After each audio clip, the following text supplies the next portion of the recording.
రాష్ట్రంలో కాంగ్రెస్ పార్టీని బలోపేతం చేసేందుకు రాష్ట్ర అధ్యక్షురాలు షర్మిలారెడ్డి జిల్లాలో కొత్త అధ్యక్షులు నియమించారు. అందులో భాగంగా పశ్చిమ గోదావరి జిల్లాకు నూతన అధ్యక్షుడిగా అంకెం సీతారాం ఎన్నికయ్యారు. జిల్లా పార్టీ ఆఫీస్కి ఎప్పుడు అందుబాటులో ఉంటూ ప్రజా సమస్యలపై తాము పోరాడతామని, అలాగే కేంద్రం బీజేపీ పార్టీ ఆంధ్ర రాష్ట్ర బలంతోనే బీజేపీ నిలబడిందని, దానికి అనుగుణంగా రాష్ట్రానికి రావాల్సిన నిధులను రాబట్టుకోవడంలో చంద్రబాబు విఫలమయ్యారని, వచ్చే గ్రామ పంచాయతీ జెడ్పీటీసీ ఎంపీటీసీ ఎన్నికల్లో కాంగ్రెస్ సత్తా చూపిస్తానంటున్న జిల్లా అధ్యక్షులు అంకెం సీతారాంతో మా పశ్చిమ గోదావరి జిల్లా ప్రతినిధి నిమ్మల ఆది ఫేస్ టు ఫేస్.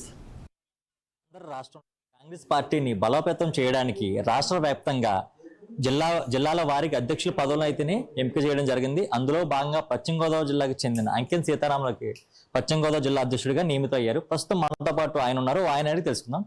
నమస్తే అండి సీతారాం గారు. అయితే రాష్ట్రంలోని కాంగ్రెస్ ని బలోపేతం చేయడానికి షర్మిలారెడ్డి గారు ఏదైతే ముందుకు తీసుకెళ్తున్నారో అందులో భాగంగా యువతకి ఎక్కువగా ఇక్కడ ప్రాధాన్యత ఇచ్చి పశ్చిమ గోదావరి జిల్లాలో యువతకి ఇచ్చారు. దాంట్లో మీరు అంటే ఫస్ట్ నుంచి కూడా ఇటు పార్టీలో ఎన్నో సేవలు అయితే చేశారు. దీని మీద మీకు రావడం వల్ల మీరు ఏ విధంగా ఫీల్ అవుతున్నారు?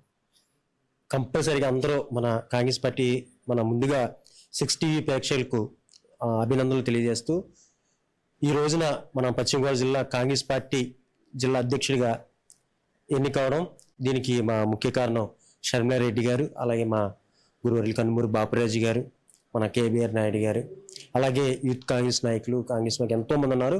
నేను ఈ రోజున ఈ స్థాయికి రావడానికి ముందుగా మన యూత్ ఎన్ఎస్ఏ స్టూడెంట్ యూనియన్ నుంచి కూడా పనిచేశాను. యూత్ కాంగ్రెస్గా సుమారు 12 సంవత్సరాలు పశ్చిమ గోదావరి జిల్లాకి నేను మొత్తం అందరికి ఈ 1400 బూతుల్లోనూ నియోజకవర్గంలోనూ ప్రతి మ్యాక్సిమం అంకెం సీతారాం అంటే కాంగ్రెస్ అంటే అంకెం సీతారాం ఆ టైప్ మేము ఇలా కష్టపడటం వల్ల కాంగ్రెస్ పార్టీ సామాన్య కార్యకర్తకు కూడా జిల్లా అధ్యక్షుడి పదవి రావడానికి ఏంటి లాస్ట్ టైం ఎమ్మెల్యే మన భీమవరం నియోజకవర్గం పోటీ చేశాను ఎమ్మెల్యేగా. అలాగే 40 సంవత్సరాల యువకులకు కూడా మంచి అవకాశాలు కాంగ్రెస్ పార్టీ యువకులకు కూడా ఇస్తుందని చెప్పి ఆ ద్వారా మీ అందరికి కూడా తెలియజేస్తాను. అంటే ఇప్పుడు మీరు ఎన్నో పార్టీల నుంచి మీ ఆహ్వానం వచ్చిన కాంగ్రెస్ పార్టీని వేడకుండా కాంగ్రెస్ పార్టీలో ఉన్నందువల్ల ఇది మీకు కాంగ్రెస్ పార్టీ ఇచ్చిన బహుమానంగా మేము చెప్పుకోవచ్చా? లేదు, కాంగ్రెస్ పార్టీ అది మన భారతదేశానికి స్వతంత్రం తీసుకొచ్చిన పార్టీ అండి. ఆ పార్టీలో ఒక కార్యకర్త కూడా జిల్లా అధ్యక్షుడి కార్యకర్త కూడా ఉండడానికి కూడా ఎంతో గౌరవం. అలాంటి పార్టీ అది.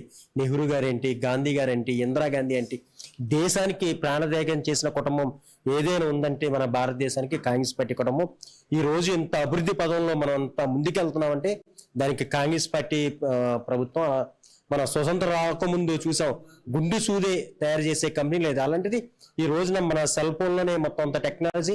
మన భారతదేశం నుంచి అమెరికా ఏంటి ప్రపంచవ్యాప్తంగా ఎంతో మంది సీఈఓలు ఉన్నారంటే దానికి కారణం కాంగ్రెస్ పార్టీ. ఐఐఎం, ఐబిఎం ప్రాజెక్టులు చెప్పుకుంటూ పోతే ఎన్నో.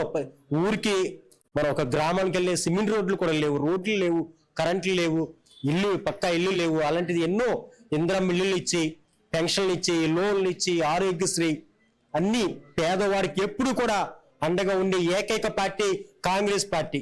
రాష్ట్ర అధ్యక్షురాలు షర్మిలారెడ్డి గారు తనపై ఉంచిన నమ్మకంతో జిల్లాలోనే నేను నూతన వైభవం తీసుకొస్తూ ప్రజల పక్షాన్ని ఎప్పుడు ఉంటూ ప్రజల సమస్యలు తీరుస్తూ ఎప్పుడు పార్టీ కార్యాలయం అందుబాటులో ప్రజలకు ఉంటానను, అలాగే పశ్చిమ గోదావరి జిల్లాలో కాంగ్రెస్ జెండా ఎగరవేస్తానని మనతో పాటు కొత్తగా నూతనంగా ఎన్నికైన అంకెం సీతారాం తెలియజేశారు. అది పశ్చిమ గోదావరి జిల్లా కాంగ్రెస్ కార్యాలయం.